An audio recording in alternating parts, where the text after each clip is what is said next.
clean, scientific match right from the start. For weeks here in Deep South, and it's very coincidental that they happen to draw each other in the first round. I figured that sometime during the night, those two would end up meeting each other. Well, Randy Rose operates on the principle that nice guys finish last and never give a sucker an even break and that sort of thing. So you can look for anything out of Randy Rose.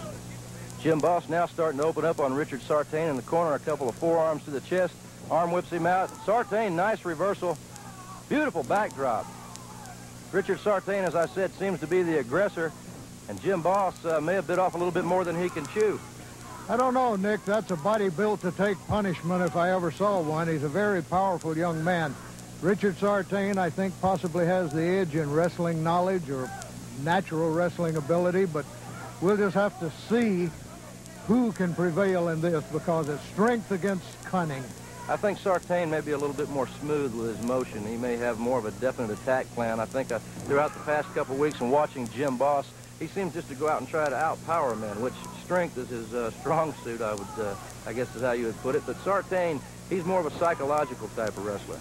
Well, he has that natural ability, and don't forget, Richard Sartain is a lot bigger than he appears.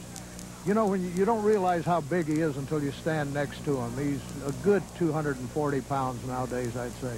Jim Boss reaches up and raked the eyes of Richard Sartain. He needed to make a move. He needed to make a move in desperation. As you can see, the leg seems to be in pretty bad shape right now, and Sartain's going right after it.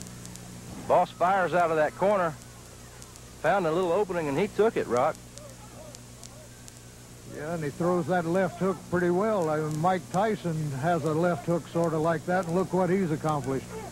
Climbing up on that second rope now, Jim Boss. Look at this move by Sartain. Reverse atomic drop. Very, very devastating move. Very questionable move as whether that should be a legal wrestling hold. However, it's not been barred from professional wrestling, and it is a very, very effective move. Almost got a 3 count out of it, but not quite. Well, the effectiveness of that hold, or that fall combination, as you might phrase it, depends on the point of contact, and that's obvious. Another very, very interesting drawing. The Nightmares will be wrestling each other, I believe, in the 3rd match here on Deep South Championship Wrestling. Well, the Masked Nightmare, number 1, is the man who's the self-styled ring general. He always has the game plan, and I expect he's formulating one right now. It's going to be very interesting to see exactly what kind of game plan they come up with. They've always been such a close-knit team, and they function very well together as a team. They're scheduled to put their titles on the line, as I said, here in a couple weeks against Rock and Roll Rebel Greg Evans and Richard Sartain. So we see right now in the ring, he's starting to make his move on Jim Boss, a shot to the midsection. Look at that. Boss just reaches right down, scoops him up, dumps him over. Sartain hangs on. He's got the leg hooked, and there's your 3 count.